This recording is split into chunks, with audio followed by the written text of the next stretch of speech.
Hey everybody, Dr. Desvonic here. Today we're going to take a deep dive into a health condition that has become increasingly prevalent, and that is fatty liver disease. So most people don't even know they have it, making it a silent threat. Moreover, the people who are diagnosed with fatty liver disease often do not receive the help that they need. Left untreated, it could lead to serious health complications like hepatitis, liver cirrhosis, and liver failure. Non-alcoholic fatty liver disease, or NAFLD for short, is the medical term for fatty liver disease not caused by alcohol. In the later stages of the condition, inflammation and cell damage occurs, and this is called non-alcoholic steatohepatitis, or NASH for short. The allopathic model of medicine often focuses on just treating the symptoms. But when it comes to reversing fatty liver disease, understanding the root causes is essential. While there is a time and place for symptom management, most people will find lasting relief by tackling the underlying issues that are preventing their liver from naturally healing. Insulin resistance is a major cause of NAFLD, with prediabetes being the mildest form, and that could be determined on a hemoglobin A1C test, and type 2 diabetes being a worse form. Normally, your body regulates your blood sugar very precisely. When your blood sugar rises after eating a meal, your pancreas releases insulin. Insulin is a hormone that signals your cells to take the sugar out of the bloodstream. If you have insulin resistance, your cells are no longer responding to the signals of insulin.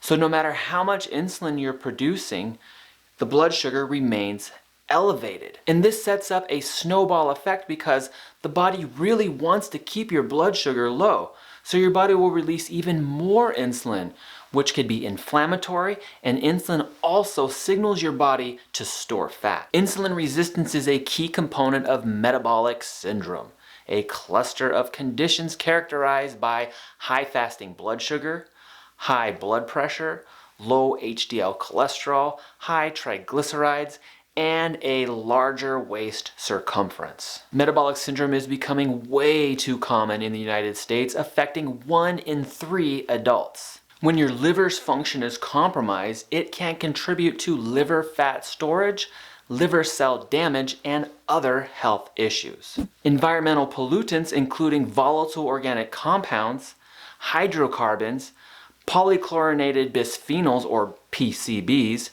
pesticides, and countless other chemicals present in our air, food, and water can strain your liver, essentially causing it to use up more of its raw materials. You can take steps to minimize your exposure to these harmful chemicals. Choose organic foods to avoid pesticides, and don't spray pesticides inside of your home. Store your food in non-plastic containers, and for goodness sake, never heat your food up in plastic containers. Replace your cosmetics and skincare products with things that are more natural, that don't contain parabens, methylparabens, and other questionable chemicals. Get rid of air fresheners like the plug-ins and the air fresheners in your car, and if you need to have some type of fragrance, opt for something that is natural or essential oils. You will never have total control over the environment, but something that you have a great amount of control over is what you eat and drink. The first food, if you could call it that, to avoid is a no-brainer, and that is alcohol. Alcohol is toxic to your liver. If you drink too much alcohol, you will likely develop fatty liver disease. Concerning food in general, overeating is a major issue. If you eat more than your body needs, your body is going to store that as fat, leading you down the road to develop insulin resistance and metabolic syndrome. The greatest dietary contributor to insulin resistance is the consumption of too many refined carbohydrates. Our biggest exposure is sucrose and high fructose corn syrup. These are ubiquitous in the standard American diet. When you drink a soda or sports drink that is full of fructose, that fructose passively diffuses into your bloodstream very rapidly and shoots off to your liver. Your liver gets overwhelmed with this big influx of fructose, and it could process some of it, but at some point it runs out of resources and it starts to store the fructose as fat inside of your liver cells. So here's what you can do dietarily to reduce your risk of fatty liver disease. Go on your phone and download one of the food tracking apps and track everything you eat for the next 2 months. This is how you will learn your eating pattern, because how do you know how much you're eating if you are not tracking what you're eating? After about a week, you will begin to see patterns. Try to keep your daily carbohydrate intake at about 30% of your total daily calories. Keep your protein at about 40% and your fats at about 30%. When making dietary choices, especially stay away from sugar in a liquid form, because when it's in a liquid form, it absorbs more rapidly into your bloodstream. Concerning dietary fats and oils, try to get them from a whole food source such as nuts and seeds, avocados, and meat.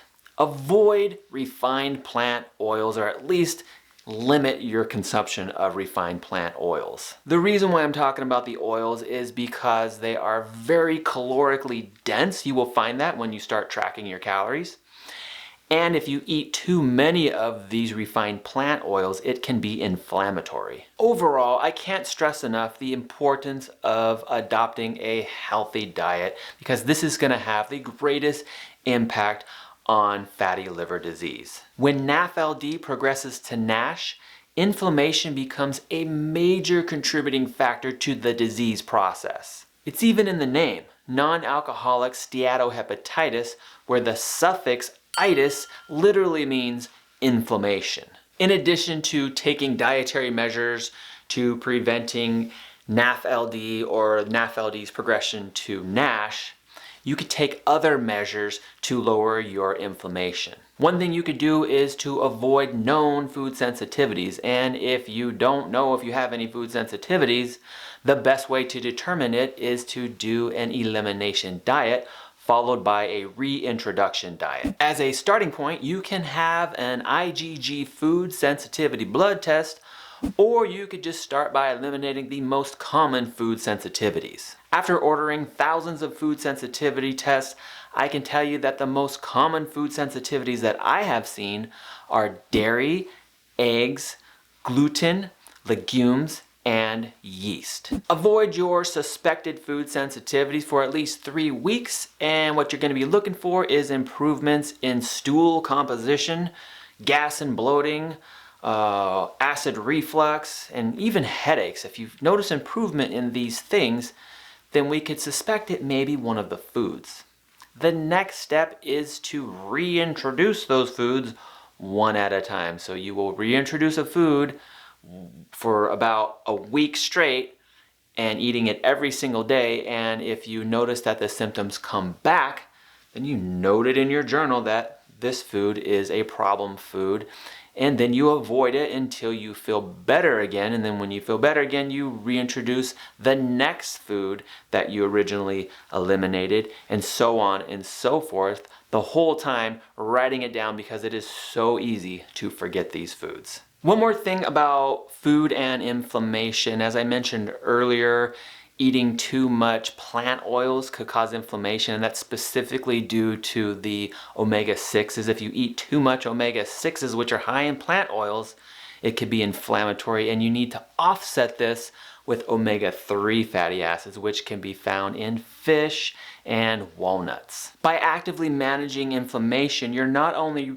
reducing your risk of NAFLD converting into NASH, but you're also setting up a situation where you could actually reverse fatty liver disease. Chronic stress affects the efficiency of your liver by redirecting necessary resources away from the liver. You have an autonomic nervous system.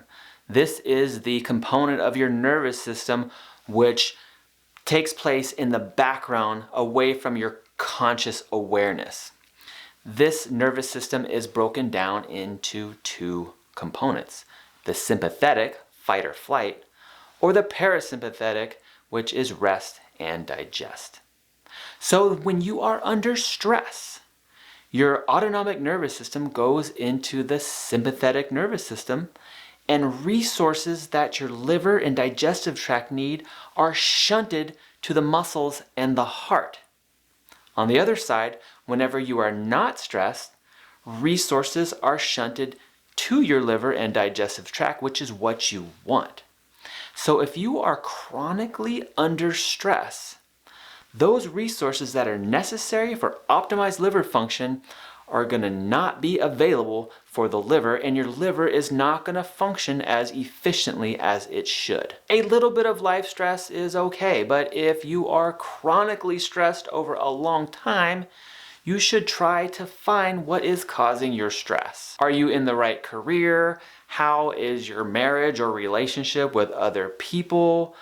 Are you taking on too many tasks at once? Try to make positive changes in your life to reduce your stress, and at the same time, you could practice daily meditation, specific breathing techniques, and exercise to help yourself deal with the life stress. By effectively managing your stress, you can optimize your liver's function and live a healthier life. If you think you may have fatty liver disease, or you just simply want to improve the health of your liver, consider seeking out a naturopathic doctor or another practitioner who understands the philosophies of naturopathic medicine. Remember, your body has an incredible ability to heal itself.